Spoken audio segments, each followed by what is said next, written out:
हे दोस्तों, आप लोग का स्वागत है मेरे चैनल पर। आप देख रहे क्रेजी फॉर भोजपुरी। चलो वीडियो स्टार्ट करते हैं। खेसारी लाल यादव का न्यू सॉन्ग आ गया। सॉन्ग का नाम है लाल घगरी। हाँ भाई, ये पावर स्टार पवन सिंह वाला नहीं है, खेसारी लाल यादव वाला है, जिसका भाई फर्स्ट लुक पोस्टर रिलीज होला। पोस्टर देख के लग रहा है ये सॉन्ग एकदम बवाल होने वाला।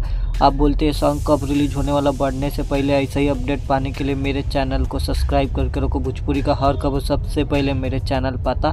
इसको लिखे सुरेंद्र यादव और म्यूजिक डायरेक्टर है लाल बाबू पंडित, और इसको गायले खेसारी लाल यादव और शिल्पी राज, और एक्ट्रेस नज़र आने वाली है आकांक्षा पुरी। और ये मूवी में का सॉन्ग होने वाला है भाई। मूवी का नाम है अग्नि परीक्षा, जो ये मूवी में का सॉन्ग होने वाला है। और भाई पोस्टर देख के तो लग रहा है सॉन्ग एकदम बवाल होने वाला।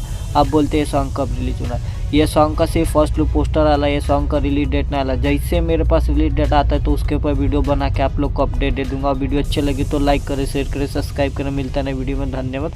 और कमेंट करके बोलेगा खेसारी लाल यादव का लाल घगरी सॉन्ग का फर्स्ट लुक पोस्टर कैसा लगा। और ये सॉन्ग बहुत जल्द सूर म्यूजिक यूट्यूब चैनल पर रिलीज होने वाला। मिलता है नई वीडियो में, धन्यवाद।